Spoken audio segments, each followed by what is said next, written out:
There are a few things that people always struggle when setting up a chameleon cage for the first time. Today I'm gonna go over a few tips and tricks to set up your chameleon cage the right way.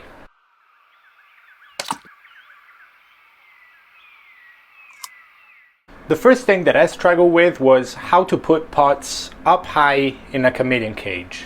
Let me show you a trick that I've learned from Bill Strand, which is the owner and founder of Dragon Strand Chameleon Cages and the owner of ChameleonAcademy.com. I highly recommend you to check him out because he's the best source that you can find when starting off with chameleons. So what you need for this trick are 2 pots of the same size, a drill or a pair of scissors, and zip ties. What we're going to do is we're going to poke some holes on one pot that's going to be attached to the cage, and the other pot is going to be the one with the plant inside, and we're just going to slide it in just like this, and this will allow us to change the plant as needed. So let's go ahead and poke some holes in one of the pots.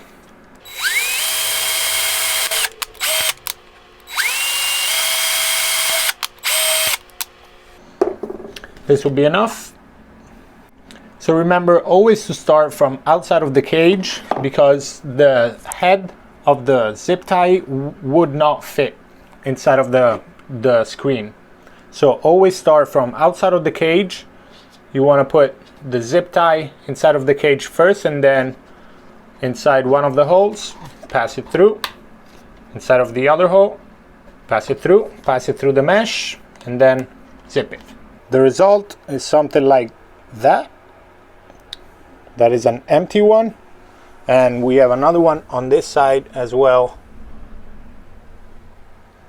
that I will replace as soon as I found a plant suitable for this cage. Hi Udini. Sometimes you might want to hang pots from the top of the cage though. How do you do that? Super simple. You buy this.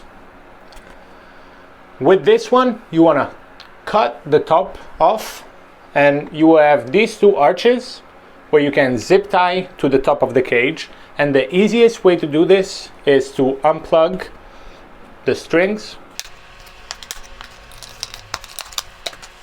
mount it on the cage, and then replug the pot underneath. I'm sure that a lot of you have struggled with this especially. How do you put the branches horizontally on the higher part of the cage? Super simple. Again, drill, zip ties. You're gonna need a branch too, which luckily I have right here, and a bucket if you're doing it inside. It works the same way as the pot. You want to put the zip tie inside of the screen first, pass it through the branch. Make sure that the hole is big enough to fit your zip tie. Don't do like me. Pass it through the screen again, close it up. You do the same on the other side. Actually, it will be this way, and you're done. So how does it work when you have a screen enclosure but you want to have a bioactive enclosure for your chameleon? How do you keep the soil in? You can do it like Bill Strand did, you just throw the soil in there, but I don't know how effective that is in long term. Or you can do this. This is my favorite trick, is the soil retaining cloth. You can buy it for super cheap in places like Home Depot or Lowe's for about 20 bucks. This, I think I paid 23 bucks for 100 feet by 4 feet, and I still have a lot to use. The pro about this is that it's very cheap and you can shape it as you want, but you will have to sew it. Hello, little guy. The con is that you would have to sew it by hand. Another super helpful, super clean, and super fun to watch for your chameleon eating is the shooting gallery that you see behind me. This is super easy to make. You can make it at home, no problem. There is the option of buying it online. I just like to save up some money, and I'm very crafty, so I enjoy doing it by myself, and I can show you how to do it. There are many ways to make a shooting gallery. For sure, you're gonna need a plastic container. I would suggest not to get a clear one, otherwise your chameleon can see through it and could start shooting its tongue on the container itself instead of getting the cricket, and that could hurt his tongue, and it's pretty frustrating. I mean, you try to have freaking food in front of you, you try to grab it, you can't.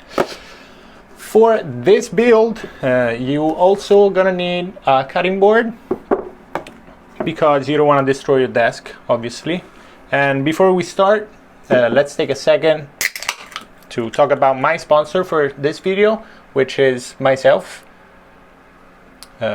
Make awesome handmade, homemade drinks,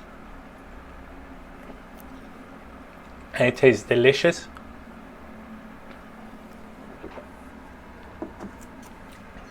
And the ways of doing this is either with a Dremel or with that super cool hot pan that melts plastic that I don't know the name, that I wish I had.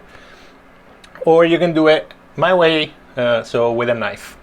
I'm going to make this one a little different from the one that you've seen behind me, just because I want to improve it a little bit. It's kind of hard to pour the feeders in when the window is flush. So I will try and make it so that I can take this top part too, so that I can tilt the cup with the feeder inside. It's a nice trick, huh?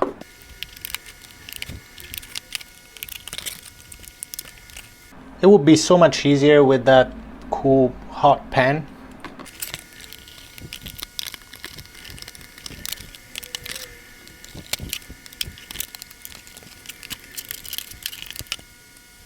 Okay.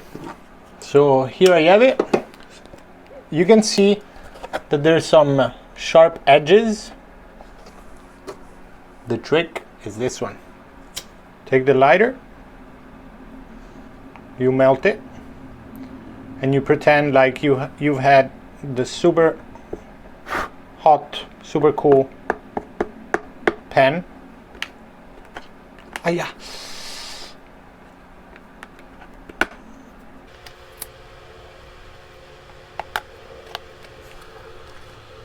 And here you go. Don't have it anymore. I'm gonna be doing this all along the edges.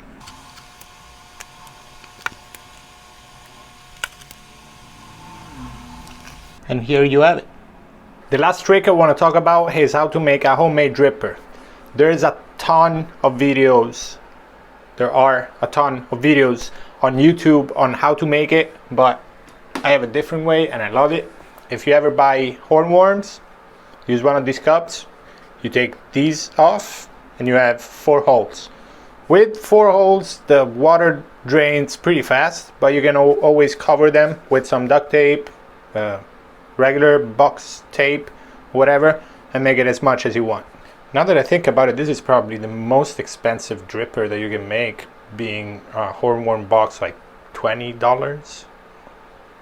I paid like $18 for this, dude. It's a little too much. If you like this video, please consider subscribing, hit that like button, and pay my rent. As we say in Italian, magari c'è caschi. But anyway, I'll see you next week.